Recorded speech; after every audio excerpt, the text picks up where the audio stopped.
بسم اللہ الرحمن الرحیم۔ آج کل طلاق کی شرح بہت زیادہ بڑھ چکی ہے اور اس کی ایک عام وجہ یہ ہے کہ مرد اور عورت میں نا اتفاقی ہے۔ مرد چاہتا ہے کہ عورت میری غلام بن کر رہے، میرے پاؤں کی جوتی کے نیچے رہے، جبکہ عورت چاہتی ہے کہ شوہر میرا غلام بن کر رہے اور میرا رن مرید بن کر رہے اور میں جو کہوں وہی ہو کر رہے۔ یہی طلاق کی سب سے اہم وجہ ہے۔ مرد کو عورت پر شکایت ہے اور عورت کو مرد پر شکایت ہے، اور ہر ایک دوسرے کے لیے بالائے جان بنے ہوئے ہیں۔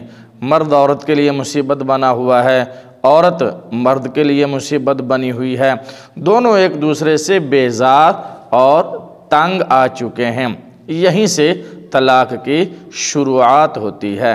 ان دونوں میاں بیوی کی لڑائی ان دونوں تک محدود نہیں رہتی، بلکہ ان دونوں کی لڑائی جھگڑوں کا اثر ان کی اولاد پر بھی ہوتا ہے۔ اولاد کے دل سے باپ کا ادب نکل جاتا ہے اور ماں کی عزت اور تکریم ختم ہو جاتی ہے۔ اس نا اتفاقی کی سب سے اہم وجہ یہ ہے کہ دونوں طرف سے صبر کا مظاہرہ، برداشت کا مظاہرہ نہیں کیا جاتا۔ دونوں ایک دوسرے کو نیچا دکھانے کی، نیچے لگانے کی کوشش میں لگے رہتے ہیں اور دونوں ہی ایک دوسروں کے شرعی حقوق سے لا علم اور نا واقف ہیں، جبکہ شریعت محمدی نے دونوں کے حقوق متعین کر رکھے ہیں۔ عورت کے ذمے مرد کے حقوق ہیں اور مرد کے ذمے عورت کے حقوق ہیں۔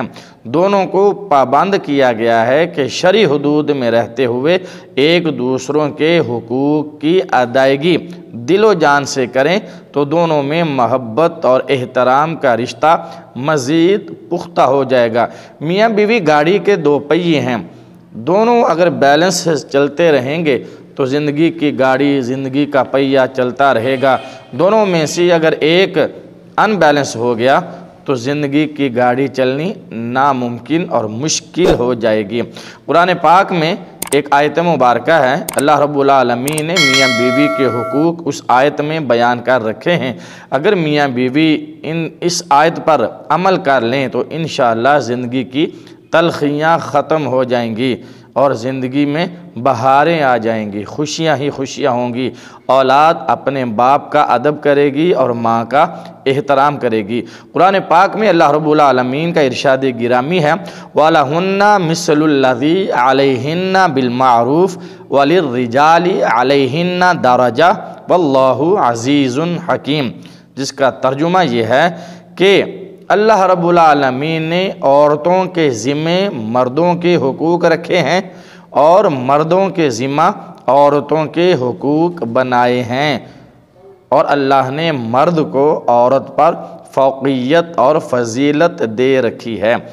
یہ اللہ تعالیٰ نے واضح حقوق بیان کر دیے ہیں کہ مرد کے ذمے بھی عورت کے حقوق ہیں اور عورت کے ذمے بھی مرد کے حقوق ہیں، لیکن ان دونوں میں سے جو فضیلت ہے، افضلیت ہے، وہ اللہ نے مرد کو عطا کر رکھی ہے۔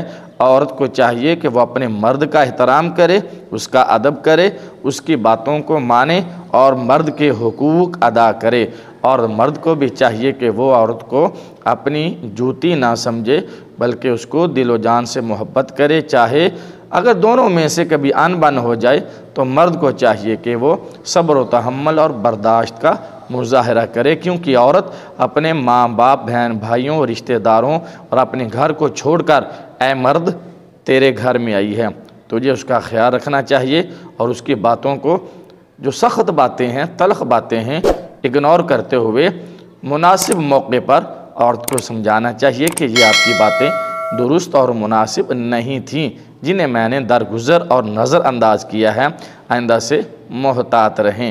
اسی طرح اگر مرد عورت پہ غصہ ہو رہا ہے اور عورت کو بھی چاہیے وہ بھی صبر و تحمل کا مظاہرہ کرے اور مناسب وقت پر اپنے شوہر سے نرم انداز سے گفتگو کرے اور سمجھائے کہ آپ سے یہ باتیں جو ہیں وہ تلخی میں نکل گئی ہیں، ان سے پرہیز کیجئے، کیونکہ دونوں میاں بیوی کی لڑائی کو دیکھ کر بچے بدظن ہوتے ہیں، بچوں کی صحت اور زندگی اور تربیت پر بہت برا اثر پڑتا ہے۔